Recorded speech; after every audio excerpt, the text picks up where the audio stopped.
Selamat malam pemirsa, kita berjumpa lagi dalam Prime Time Talk. Kali ini saya Doni De Keyser akan mengawal Anda untuk mengikuti dialog kita kali ini. Pemirsa, Presiden Joko Widodo kembali merombak kabinetnya untuk yang kedua kalinya. Harapannya nama-nama yang masuk bisa memperkuat ekonomi serta mampu bekerja sama untuk kepentingan rakyat. Ada 9 nama baru masuk ke jajaran kabinet, sementara 8 menteri lama terpaksa tersingkir. Selain 9 nama baru, ada 4 menteri yang hanya bertukar posisi. Apakah dengan adanya perombakan kabinet kali ini, nama-nama baru yang masuk menjadi anggota kabinet bisa menjadi harapan baru untuk perbaikan ekonomi politik bangsa? Ini yang akan kita diskusikan bersama narasumber. Telah hadir di studio pengamat ekonomi Yose Rizal Damuri dan anggota Komisi 11 DPR RI Eva Sundari. Selamat bergabung, Mbak Eva, apa kabar? Terima kasih Mas Doni, baik. Sehat? Baik. Mas Yose, apa kabar? Ya, baik Mas Doni. Dapat telepon dari istana tadi malam enggak? Sayangnya enggak. Enggak, untungnya enggak. Untungnya enggak. Itu diralat itu bahaya tuh, bisa multitafsir itu tadi. Oke, kita akan lanjutkan diskusi dengan Anda berdua nanti, dan pemirsa saya juga akan mengajak Anda nanti bisa bergabung bersama kami dalam dialog kita, yaitu pengamat politik Boni Hargens tentunya akan mengupas dari sisi politiknya. Baik, Mbak Eva, Mas Yose, pertanyaan pertama saya, Anda puas atau tidak reshuffle kali ini? Saya puas, karena memang yang menjadi sorotan selama ini kan di bidang ekonomi ya. Belum cukup perform, belum cukup kencang, dan dengan adanya tax amnesty ini menjadi tantangan baru bagi Menteri Keuangan yang baru. Ini yang menjadi catatan saya, mudah-mudahan nanti dengan datangnya Bu Sri Mulyani, yang saya gembira karena perempuannya tambah 1.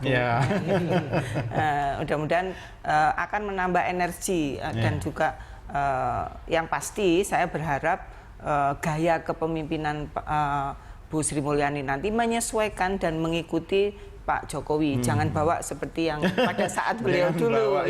Karena sekarang nawacita, pada saat itu kan source of growth dari konsumsi. Sekarang tantangan pertama adalah mencari duit untuk infrastruktur, karena kita mau geser ke negara produksi. Itu yang concern saya di situ aja. Tapi sebagai seorang profesional tentu harapan Anda itu bisa kita titipkan kepada Sri Mulyani dan teman-teman yang baru khususnya.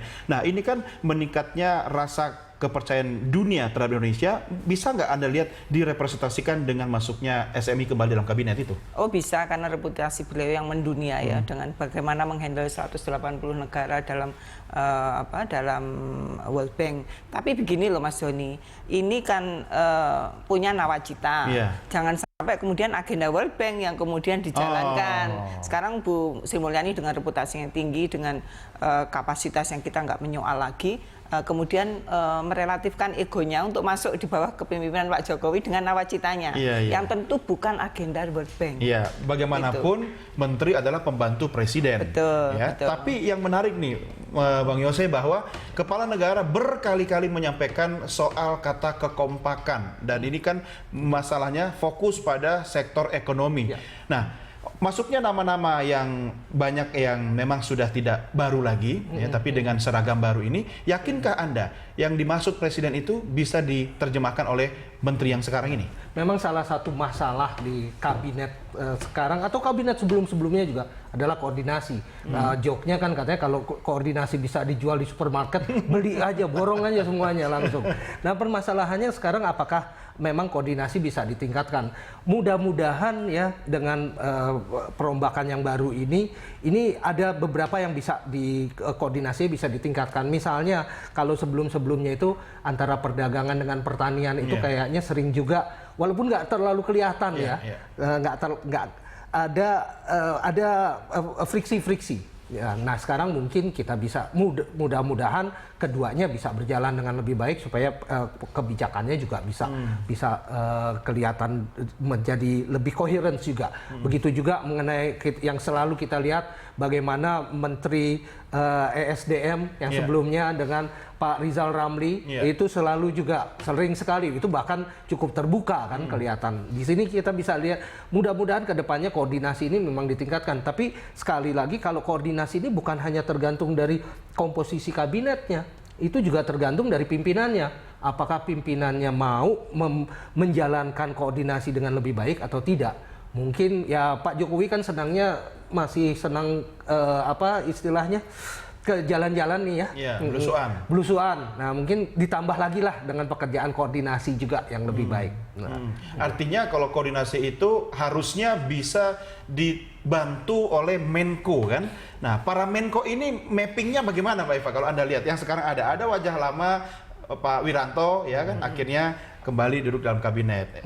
Waktu Pak Jokowi menyampaikan pengantar, ada satu kata yang saya garis bawahi, energi baru. Nah, Pak Wiranto kan wajah lama sebenarnya. Energi masih baru nggak kira-kira? Enggak, posisinya kan baru. Posisinya baru. Enggak, begini, kalau Menko kan mungkin dia mengkoordinasikannya yang berada di bawah, menteri-menteri yang berada di bawahnya. Nah, orkestra yang paling penting justru dari presiden sendiri. Nah, ketika konduktornya dia. para Menko-Menko ininya itu kayak apa dikoordinasikannya. Kalau saya melihatnya yang paling paling intensif melakukan koordinasi itu kan Pak Darmin ya. Hampir setiap saat, bahkan sehari 3 kali itu dipanggil ke kantor ke kantor presiden sampai mau nyewa Gojek segala. Nah, saya melihatnya di sini memang betul dari gaya leadership Pak Jokowi harus berubah. Belusukan enggak apa-apa Mas, tapi kemudian make sure bahwa dari sistem yang memastikan ada sinergi, ada koordinasi di antara para kabinet-kabinet. Dia percaya nggak sih sama pembantunya? Ya percaya, mau dia yang milih sendiri. Kalau artinya awalnya saya katakan begitu, kemudian kecewa karena ternyata yang dipercaya tidak sesuai dengan diharapkan. Bisa saya pikir untuk kali ini reshuffle ini kan lebih full di bawah kendali beliau ya, nggak bisa lagi ada logika ini tekanan partai kayak dulu-dulu lagi yang harus power sharing dan seterusnya. Jadi saya melihatnya peluang yang akan datang, this is Jokowi's man, this is President's man dari semuanya, dan harapan saya energi baru yang dimaksudkan Pak Jokowi sebagai motif dan alasan untuk rekrutmen baru itu betul-betul terbukti karena dia sendiri yang milih, dia sendiri yang tahu how to treat each of them gitu loh Mas Doni. Betul. Dan memang tetap tanggung jawab ada di tangan presiden gitu kan. mengenai Menko ini kalau boleh saya tambahkan, menteri koordinator itu hanya memfasilitasi.